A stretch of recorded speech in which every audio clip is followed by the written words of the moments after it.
کہ شاید ہندوستان کی آزادی کے اس مسئلے کو الجھانے کے لیے مسلمانوں کا سوال کھڑا کیا گیا ہو، اور جو بات وہ اتنے دنوں سے اپنے ملک امریکہ میں سنتا چلا آیا تھا وہی صحیح ہو، یعنی ہندوستان کا صرف ایک مسلمہ لیڈر گاندھی ہے جس کے پیچھے سارا ملک ہے۔ اس نے بعد میں بھی ہندو مسلم مسئلے کا ذکر وقتاً فوقتاً سنا تھا، مگر اس کا شبہ دور نہ ہوا تھا۔ اب جو اس نے یہ عظیم الشان مجمع یہ جوش و خروش دیکھا تو وہ کچھ چکرا سا گیا۔ تو کیا واقعی اس ملک میں مسلمان اپنے کو ہندوؤں سے علیحدہ ایک قوم سمجھتے ہیں، اور ان کا لیڈر بھی گاندھی نہیں بلکہ جناح ہے جسے وہ قائد اعظم کہتے ہیں؟ پھر تو معاملہ واقعی ٹیڑھا ہے۔ کچھ یوپی اور بہار کے ہندو مزدور بھی تماشائیوں میں تھے۔ ان کے گروہ میں، جیسا کہ عام طور سے ہر گروہ میں ہوا کرتا ہے، ایک بقرات قسم کا شخص بھی تھا جو اپنے ساتھیوں کی معلومات میں قیمتی اضافہ کرنا اپنا فرض سمجھ رہا تھا۔ وہ بات بات پر اپنے ساتھیوں کو دیہاتی زبان میں معلومات آفری باتیں بتاتا جاتا تھا، اور ان کے چہروں پر حیرت و استعجاب کا وہ عالم ہوتا تھا جیسے اس کی ہمادانی پر آفرین کہہ رہے ہوں۔ جب قائد اعظم زندہ باد کا شور گونجا تو اس نے کہا، جانت ہو ای سوکار ہے، زندہ باغ آ رہا ہے۔ جانتے ہو یہ شور کیا ہے؟ زندہ باغ آ رہا ہے۔ لوگ زندہ باغ، باپ رے باپ، پھر تو بھاگے کا چاہی، پھر تو بھاگنا چاہیے۔ بقرات فخریہ ہنسی کے ساتھ، زندہ باغ سچ مچ کا باغ تھوڑی، مسلمانن کا راجا، مسلمانوں کا راجا۔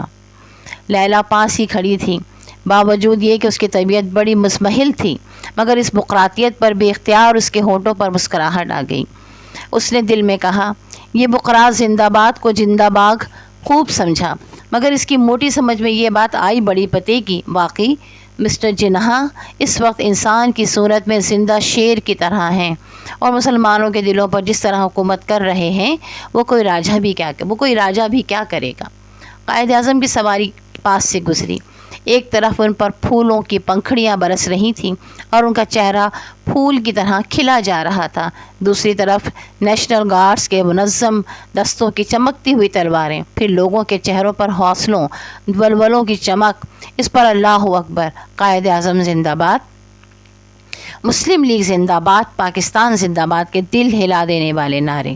سواری کیا تھی؟ ایسا معلوم ہوتا تھا کہ جلال و جمال من تشدم تو من شدی ہو گئے ہیں۔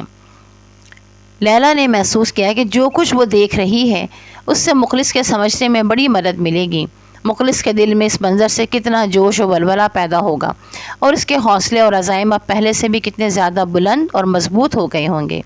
وہ مسلمان ہوتی تو ضرور اس کا بھی یہی حال ہوتا، نازش کا بھی یہی ہوا ہوگا۔ اس کا مطلب یہ ہے کہ نازش کے دل کی دھڑکن مخلص کے دل کی دھڑکن سے ہم آہنگ ہوگی۔ کیا یہ بات وہ اپنے دل کی دھڑکن کے بارے میں بھی کہہ سکتی تھی؟ لتا ہاپتی کاپتی آئی، ارے باس وہ بات کیا ہے؟ خیریت تو ہے؟ خیریت تو وہ کون؟ نہیں، خیریت نہیں، وہی۔ لیلا کا دل بلیوں اچھل پڑا۔ وہ کا مطلب وہ سمجھ گئی تھی، انہیں کوئی حادثہ تو پیش نہیں آیا؟ الہی خیر، بریکٹ میں لکھا ہے، ارے میرے دل سے یہ الہی خیر کیا نکلا؟ میں تو خدا کو نہیں مانتی۔ واقعی انسان کی کمزوری اور بے بسی ہی ہے جو اسے خدا کو ماننے پر بعض وقت مجبور کر دیتی ہے۔ Bracket close. قائد اعظم کی سواری گزرنے کے بعد مجمع آہستہ آہستہ منتشر ہونے لگا۔ عرفان ملا نے تسنیم سے کہا، آپ قائد اعظم کا دیدار کرا دیا، آج میں وہ دیکھے جو سارا زندگی دیکھنے نہیں سکتے تھے۔ اللہ اکبر، دل کرتا میں یہیں سجدے میں گر پڑے۔ جمعدار صاحب، یہ دیکھنے سے تو قولوا انا للہ ہو نہ سکتے تھے۔ اسمت اور رمزے کے آپس میں ملاقات ہو گئی۔ اسمت، آپ نے دیکھا؟ فٹ نوٹ میں لکھا ہے، نمبر 1، جو ہم نے اوپر فارسی میں پڑھا تھا، من تو شدم تو من شدی کے معنی ہیں، میں تو ہو گیا، میں تو ہو گیا، تو میں ہو گیا۔ اب اگلا صفحہ۔ ریم سے، ہاں اگر میں نے خود نہ دیکھے ہوتا تو سمجھتا لوگ بڑھا چڑھا کر کہہ رہے ہیں۔ اسمتھ، میرا خیال تو اب اور بھی مضبوط ہو گیا ہے۔ کہ پاکستان روکے نہیں رکتا، ہم لوگوں کو ابھی سے یہ سمجھ لینا چاہیے کہ عالمی بساط سیاست پر یہ ایک اور مہرہ ضرور آئے گا۔ اس کے آنے کے بعد بازی کا نقشہ کس طرح بدلنا پڑے گا، اس پر ابھی سے غور کرنا چاہیے۔ شطرنج کا اچھا کھلاڑی وہی ہے جو بہت دور کی چالیں پہلے سے سوچ لے۔ ریمزے: آج میرے سارے خیالات الٹ پلٹ ہو گئے، مجھے اثر نو نقشہ جمانے میں ابھی کچھ دیر لگے گی۔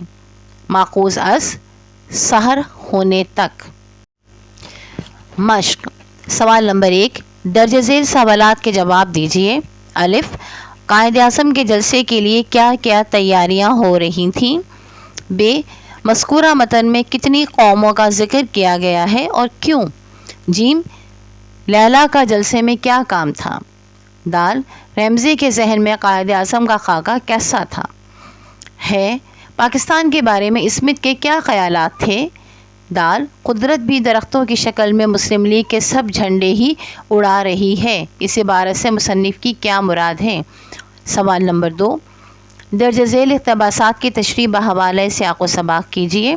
الف، بھیڑ کا یہ عالم کہ بقول شخص سے اگر تھالی پھینک دی جائے تو انسانوں کے سروں ہی پر میلوں ناچتی چلی جائے۔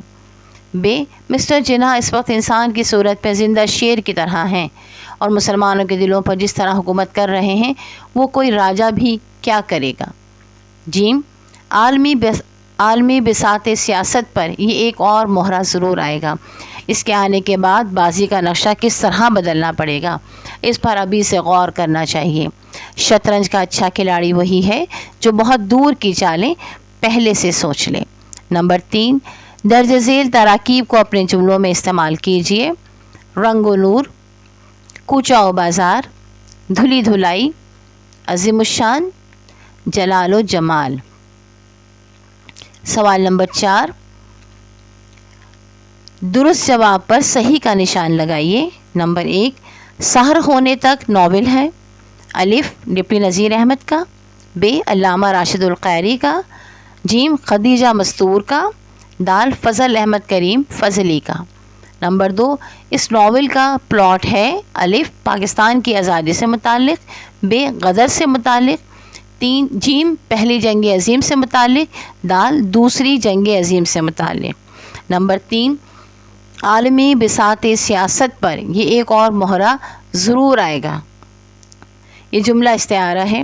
الف، قیام پاکستان کا۔ ب، تقسیم ہندوستان کا۔ ج، شطرنج کے ایک کھلاڑی کا۔ د، قائد اعظم رحمۃ اللہ علیہ کا۔ 4، من تو شدم سے مراد ہے۔ الف، تو اور میں ہو گئے۔ ب، میں تو ہو گیا۔ ج، میں اور تو ہو گئے۔ د، تو میں ہو گیا۔ انسان کی صورت میں زندہ شیر کی طرح تھے، اس جملے میں ایک صنعتی خوبی ہے۔ الف، صنعت مبالغہ۔ ب، صنعت تلمیح، ت، لام، میم، یہ اور حلوے والی ہے ملا کر لکھے ہوئے ہیں۔ ج، صنعت استعارہ۔ د، صنعت تشبیہ۔ باکس میں لکھا ہے، سعید اکثر دیر سے آتا ہے، ابراہیم اسکول خوشی سے جاتا ہے، ناہید حیدرآباد جا رہی ہے۔ درج بالا جملوں میں فعل کے متعلق بتایا جا رہا ہے۔ یہ جملے بتا رہے ہیں کہ نمبر 1، سعید کب آتا ہے۔ نمبر 2، ابراہیم کیسے جاتا ہے۔ نمبر 3، ناہید کہاں جا رہی ہے۔ اس سے معلوم ہوا کہ اگر کسی فعل کے بارے میں یہ بتانا ہو کہ وہ فعل کب، کس طرح اور کہاں واقع ہوا تو فعل متعلق کا استعمال ہوتا ہے۔ سوال نمبر 5، درج ذیل جملوں میں متعلق فعل کی شناخت کیجیے۔ نمبر 1، بچہ روتے روتے سو گیا۔ نمبر 2، قافلہ منزل پر پہنچ گیا۔ نمبر 3، اقبال دیر سے آتا ہے۔ اب اسی طرح بلو کلر کے، جیسے اس سے پہلے ایک باکس میں تھا، اب یہ بلو کلر کے باکس میں لکھا ہے اسٹار بنا کر، ناول نگاری۔ ناول کا ماخذ اطالوی زبان کا لفظ نوویلا، NOVELA ہے، جس کے لفظی معنی انوکھا، عجیب اور نیا کے ہیں۔ اصطلاح میں ناول سے مراد ایسی کہانی جس میں انسانی زندگی کے حالات و واقعات اور مسائل و معاملات کو دلچسپ انداز میں پیش کیا جائے۔ یہ دلچسپی پلاٹ، کردار نگاری، منظر نگاری اور مکالمہ نگاری سے پیدا کی جاتی ہے، اور یہی ناول کے بنیادی عناصر ہیں۔ سرگرمیاں: نمبر 1، طلباء اس ناول کے بارے میں اپنی رائے کا اظہار کریں گے۔ نمبر 2، طلباء کمرہ جماعت میں اپنے زیر مطالعہ کسی اور ناول / کہانی کے مکالمے دہرائیں گے، پھر اپنے علم اور تجربے کی روشنی میں مختصر تبصرہ بھی کریں گے۔ برائے اساتذہ: نمبر 1، طلباء کو ناول پڑھنے میں مدد فراہم کیجیے۔ نمبر 2، ناول کے اجزاء کے بارے میں طلباء کو بتائیے۔ نمبر 3، اس ناول کے سیاسی پہلو کے بارے میں طلباء کو آگاہ کیجیے۔ نمبر 4، کسی علمی ادبی لیکچر میں شرکت کی اہمیت اجاگر کیجیے، نیز لیکچر کے چیدہ چیدہ نکات اپنی ڈائری میں نوٹ کرنے کی افادیت بھی طلباء کو بتائیے۔ نمبر 5، طلباء کو مختلف النوع لغات کا استعمال سکھائیے۔ فرہنگ: سحر ہونے تک: سحر، صبح، کوچہ گلی، امنڈ کر، جوش میں آ کر، معلق لٹکا ہوا، عقیدت، اعتقاد، خلوص و محبت، منظم، ترتیب دیا ہوا، چندہ، بالکل قطعی، مجمع، ہجوم، استجاب، تعجب ہونا، حیرت، ہمدانی، ہر بات کی واقفیت، آفرین، شاباش، بقول شخص سے، کسی شخص کے کہنے کے مطابق، مزمحل، تھکا ہوا، ولولہ، جوش و خروش، بلیوں اچھلنا، خوشی سے ایک دم اچھلنا، عالمی بساط سیاسی، بین الاقوامی سیاست۔ پیارے طلباء و طالبات، آپ سے گزارش ہے کہ اس سبق کو خود بھی سنیے گا اور اپنے دوستوں کے ساتھ بھی شیئر کیجیے گا۔ خاص کر اس سبق کی جو مطالعہ کیا گیا ہے، جو بلند خوانی کی گئی ہے، اس کی وجہ یہ ہے کہ جو ہمارے ایسے طالب علم جو دیکھ کر نہیں پڑھ سکتے ہیں، ان کی مدد ہو۔ لہٰذا آپ کے آس پاس، آپ کے قریب اگر آپ کو کوئی ایسے طالب علم نظر آتے ہیں کہ جن کی بصارت نہیں ہے، تو ان کو ضرور آپ اس چینل کو ریکمنڈ کیجیے گا، ان کے ساتھ شیئر کیجیے گا، تاکہ ان کی مدد ہو سکے۔ اس طرح آپ بھی ثواب میں شامل ہو جائیں گے انشاءاللہ۔ چینل کو ضرور سبسکرائب کر لیجیے گا اور اپنے دوستوں کے ساتھ شیئر کیجیے گا، اپنے کمنٹس بھی دیجیے گا ضرور۔ اللہ حافظ۔